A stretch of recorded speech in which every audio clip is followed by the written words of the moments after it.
যারা আইটি সেক্টরে কাজ করছে তাদের স্যালারি কীভাবে বাড়াবে? প্রথমত বলবো স্কিলস ডেভেলপ করো। ওকে, একটা কোম্পানিতে স্কিলস ডেভেলপ করে অন্য কোম্পানিতে যাও, সেখানেও স্কিলস ডেভেলপ করো, নিজেকে বেটার করো, স্কিলস ডেভেলপ করো, করে 3-4টে কোম্পানি এরকম চেঞ্জ করতে থাকো।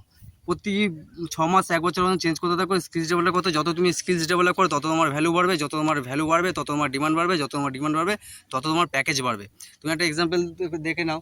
তোমার ধরো 2 বন্ধু আছে, একটা স্টোরি বলছি। 2 বন্ধু আছে, একই কলেজ থেকে একই স্কুল থেকে বেরিয়েছে, তারা একই কোম্পানিতে জয়েনিং করেছে।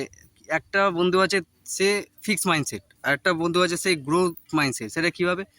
একটা বন্ধু আছে যে প্রথম যে প্যাকেজটা আছে সেই প্যাকেজে সে অলরেডি সে হ্যাপি আছে, সুখী আছে, সে নিজেকে গ্রো করতে চাইছে না, সে কোনো স্কিলস ডেভেলপ করতে চাইছে না।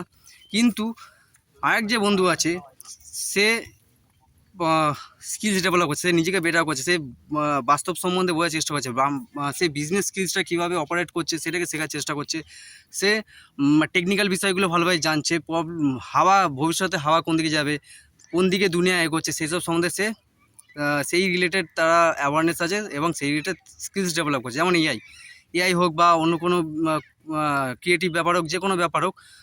তো যত পরিমাণে স্কিলস ডেভেলপ করবে তত তোমার পক্ষে সেটা বেটার হবে, সেটা বোঝা যায়। ওকে, আমি বলবো অনেকগুলো স্কিলস শেখো, তাতে তুমি যে জব করছো সেখানে তোমার ভ্যালু বাড়বে। তারপর শেষে গিয়ে কী করবে, যখন টাকা অনেক পরিমাণে পেয়ে যাবে, বিজনেস স্কিলস তোমার কনফিডেন্ট আছে, সেক্ষেত্রে তুমি নিজে স্টার্টিং করতে পারো শুরু থেকে। ওকে।